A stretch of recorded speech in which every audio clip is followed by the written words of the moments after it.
오늘 본문 말씀을 통해 가장 크게 우리가 생각해야 될 것은 죽은 아들이 살아났다는 거죠. 저는 하나님의 능력이 실제로 그렇게 이루어진 줄 믿습니다. 지금을 살아가는 우리들에게 이 일을 통해 가장 크게 생각해야 될 건 여러분과 제가 어떤 상태냐?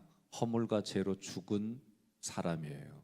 또 연약하고 죄인이고 원수였어요. 그런데 하나님께 이러한 상태에 있던 사람이 예수 그리스도를 통해 내가 예수를 그리스도로 믿습니다. 예수님의 십자가 부활 승천 나와 함께 하시려고 성령님을 보내주시고 여전히 지금도 나를 위해 중보기도 해주십니다. 삼일째 하나님이 지금도 여전히 나를 이끌어 가십니다. 이 믿음을 여러분 가지고 있어야 돼요. 이 믿음의 내용들이에요. 나는 무엇을 믿을까? 삼일째 하나님이 하신 것을 믿는 거예요.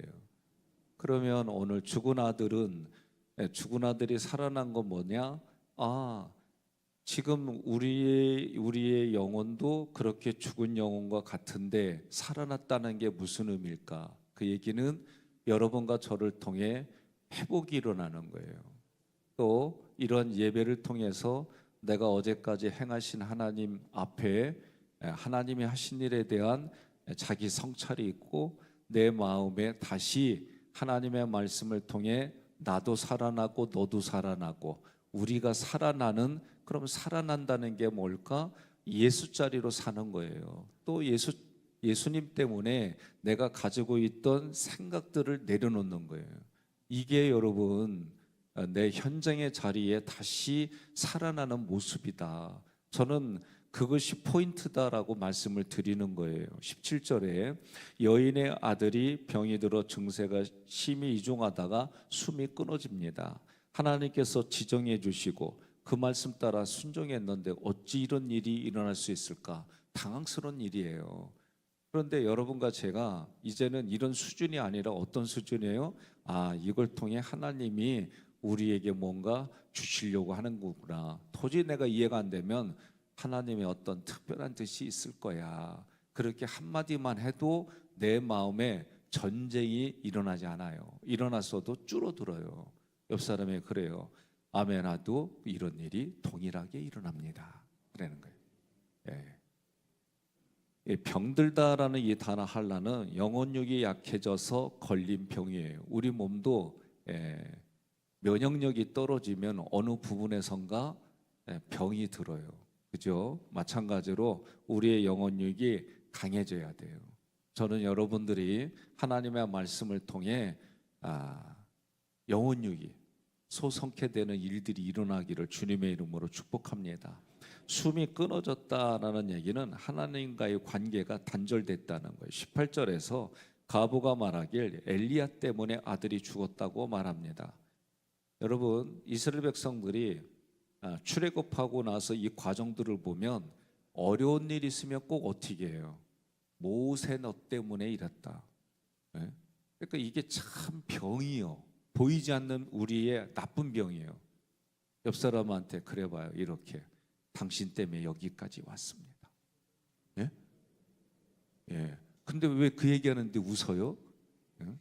좋은 얘기를 하는 거하고 안 좋은 거를 얘기하는 거는요, 나도 내면이 달라지고 상대방도 마찬가지예요. 그러니까 제가 늘 강조하는 것 중에 하나가 뭐예요? 내가 어떻게 반응을 하느냐에 따라 그것이 천국이 될 수가 있고 지옥이 될 수 있고 그래요. 그러면 천국을 만들고 지옥을 만드는 거 누구 몫이요? 내 몫이에요. 이걸 잊어버리면 안 돼요. 그때 이 여인이 뭐라고 그러냐면 내 죄를 생각나게 하고, 이때 생각나게 하고 자카르라는 단어는 내가 생각에 과거 어느 시점부터 가지고 있던 게 연장돼서 지금 내가 그 생각을 붙들고 있는 거예요. 아들의 죽음은 자신의 죄 때문이라고 말해요. 그 죄는 비록 하나님께서 엘리야를 영접하라고 명령하셨지만 전적으로 이 여인이 신뢰하지 못합니다. 순종하지 못합니다. 그것에 대한 생각을 말해요. 내 아들을 죽게 하려고 내게 오셨나이까? 죽음의 원인이 엘리야인데 이미 엘리야가 그런 마음을 가지고 내 아들을 죽였다. 그렇게 얘기하는 거예요. 예? 우리는 종종 어떤 생각해요? 믿음이 연약한 사람들, 믿음을 불량으로 말하잖아요. 연약한 분들은 어떻게 해요? 예? 어떤 일이 일어날 때마다 그 일의 원인을 내게서 찾는 게 아니라 다른 곳에서 찾아요. 이게 문제예요. 우리 믿는 사람들은 그 원인이 뭐요? 오히려 믿음으로 밟고 올라서는 믿음의 디딤돌로 받아들이는 거예요. 이게 신앙의 태도가 달라요. 하나님의 권능으로 가루와 기름이 마르지 않는 현장에 있어요. 지금 그분들은 지금 은혜를 누리고 있어요. 그럼에도 불구하고 가부는 죽음에 대한 원망을 하나님께 두었어요.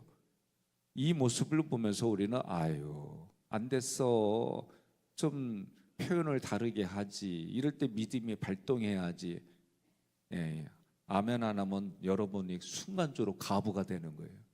예, 그러니까 뭐 이런 생각들은 자꾸 훈련해. 저도 신학교 다닐 때 어제 이제 허 목사님하고 새벽기도 마치고 바로 대전으로 내려갔어요.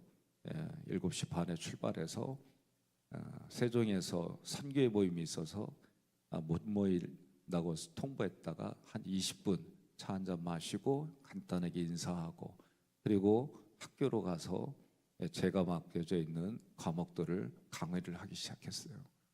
근데 다들 보면은 반응들을 물어보면은 진짜 내면에 자동적인 사고 또 내 안에 비합리적인 사고, 그런데 내가 이게 내 생각이 옳다라고 붙들고 있는 게 너무 많아요.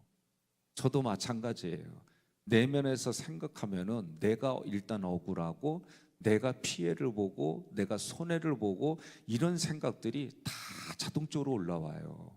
문제는 자동적으로 올라오는 이거를 보지 못한다는 게 문제예요. 보기 시작하면 이것을 바꿔가는 일들이 누구 몫이에요? 내 몫이에요. 이것만 바꿔주기만 해도 내 안에서의 생각과 감정이 너무 많이 달라지는 거예요. 이게 여러분, 그러면 이런 노력을 하기 시작하면요, 하나님의 말씀이 치유해 주시는 말씀이구나, 하나님의 말씀이 능력이 있구나, 이게 들어오는 게 어렵지 않아요.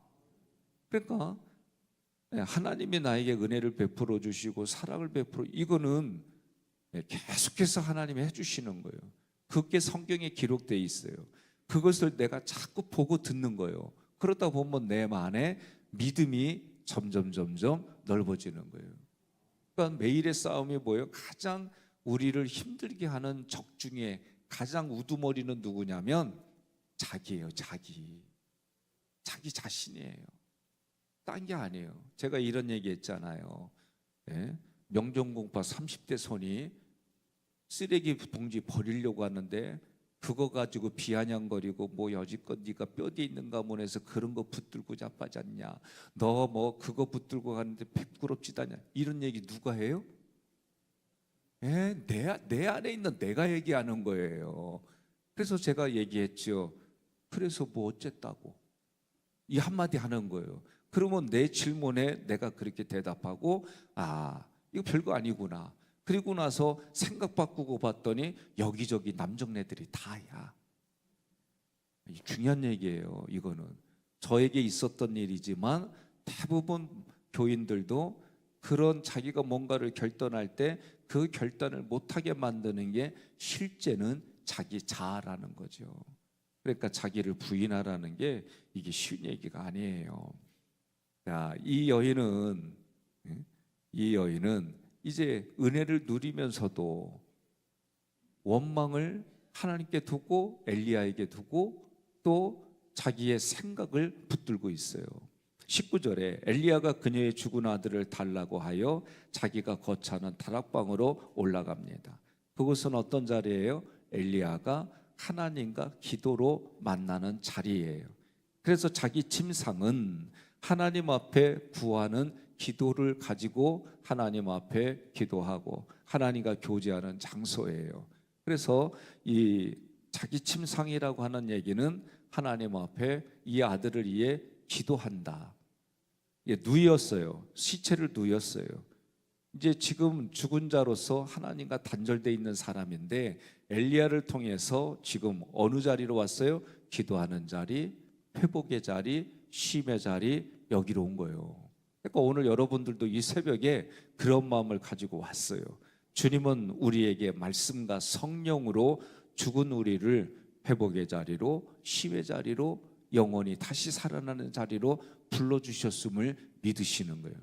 그러니까 여러분과 제가 오늘 이 사순절 기간에 그래도 같이 가자, 그래도 일어나야지, 함께 하자, 나 앞에서 기다리고 있어, 빨리 나와, 이런 부분들은요, 다른 말로 말하면 내가 생각을 이렇게 고쳐먹는 거예요.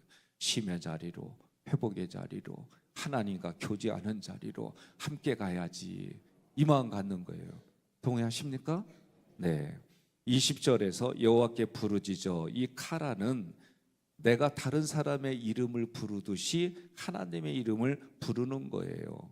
그러면서 말하기를 뭐라고 그래요? 내가 우고하는 집 가부에게 재앙을 내리사 그 아들이 죽게 하셨나이까.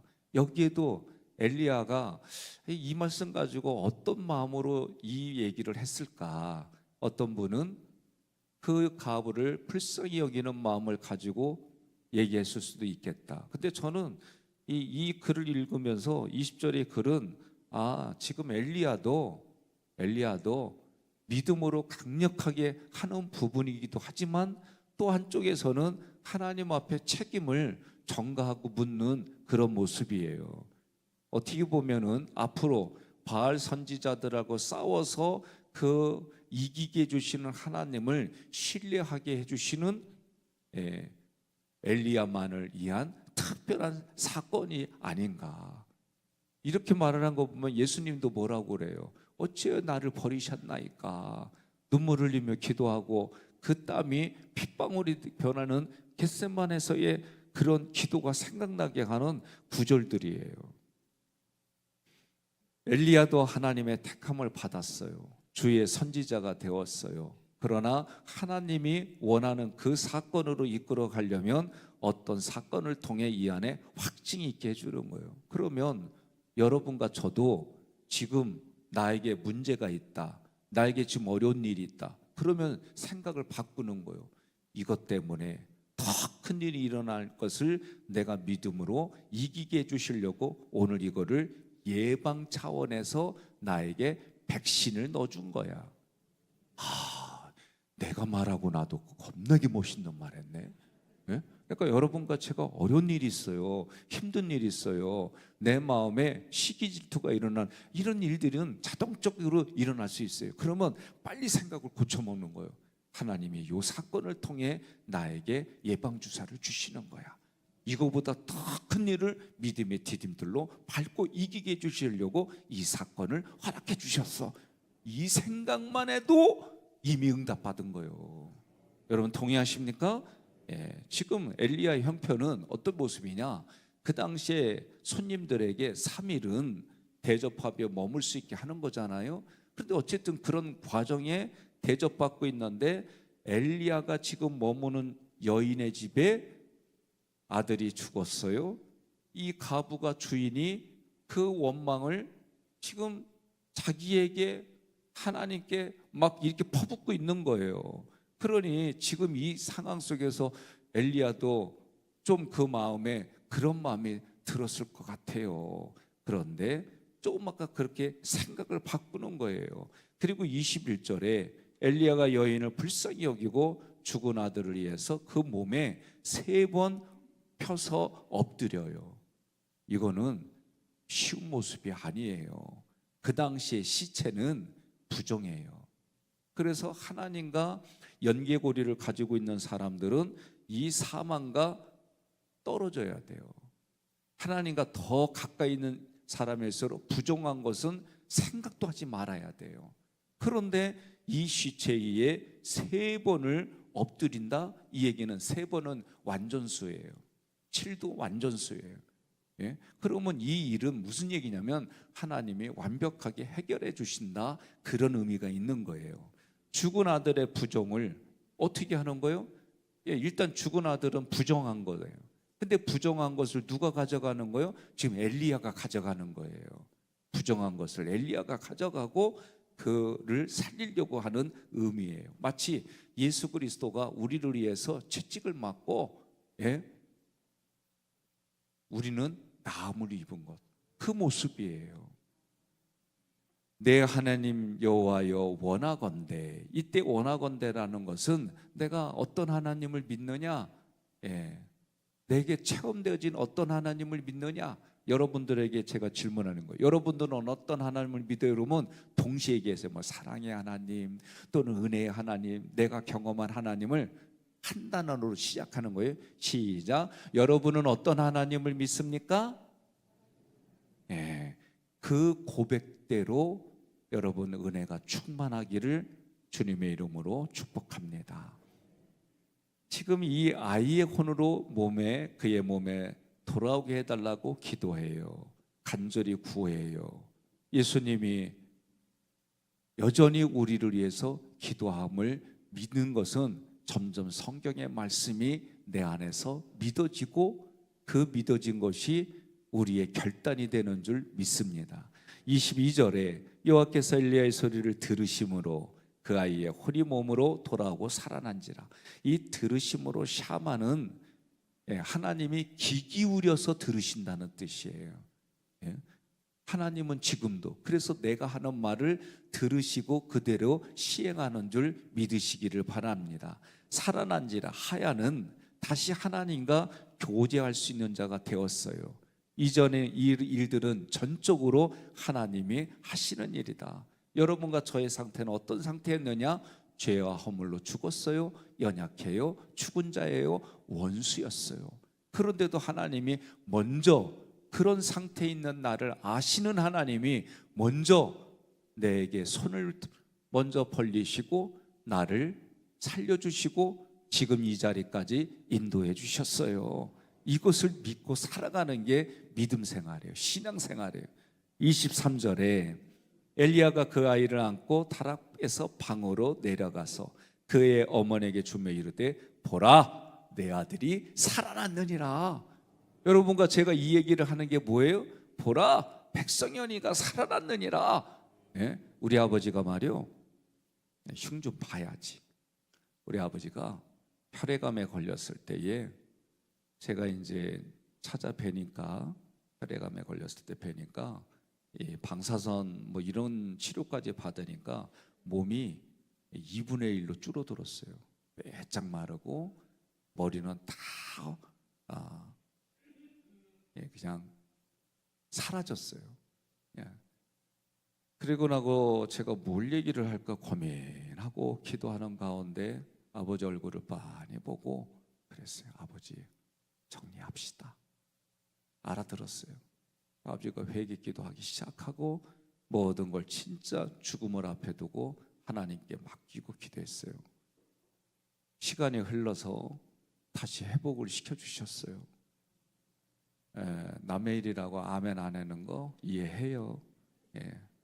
그러면 나도 나쁜 심보 갖고 얘기하지. 똑같은 거 경험해라.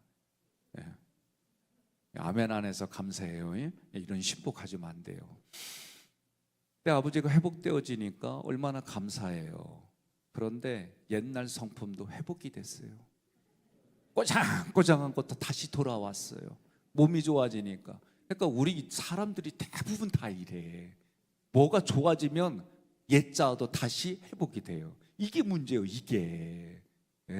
그러니까 여러분과 제가 회복되는 건, 내가 다시 살아났다는 얘기는 옛자가 살아나는 게 아니라 하나님이 나를 회복시켜 주셔서 부활의 신앙으로 살아가는 거예요.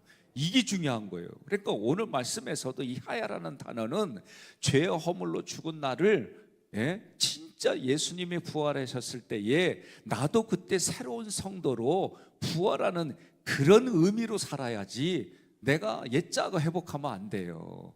안목이가 살으면 안 돼. 안목이가 뭐예요? 안목의 정욕, 이생의 자랑, 육신의 정욕, 이런 것들이 살아나면 안 돼요. 그런데 여전히 육신이 건강해지면 이게 꼬장꼬장 스물스물 올라오는 게 문제예요. 오늘 여러분 그런 거 다 내려놓고 가기를 주님의 이름으로 권면합니다. 자, 엘리야가 하나님의 능력으로 살아난 아이를 안고 다락에서 방으로 내려왔어요.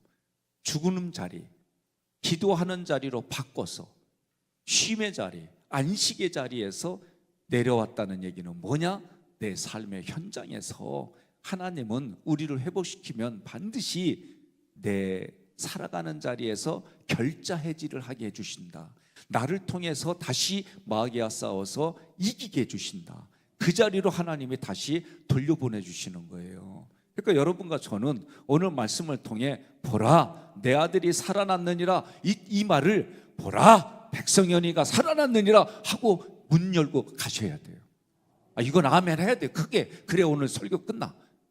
보라, 자기 이름 넣고 시작. 보라 백성연이가 살아났느니라. 3번만 시작합시다. 시작. 보라 백성연이가 살아났느니라. 보라 백성연이가 살아났느니라. 보라 백성연이가 살아났느니라. 왜 내 이름 대고 해? 백성연 대신에 자기 이름은 잘하셨어요. 오늘 우리 하루 이렇게 살아갑시다. 살아났다는 게 뭐가 살아나야 돼요?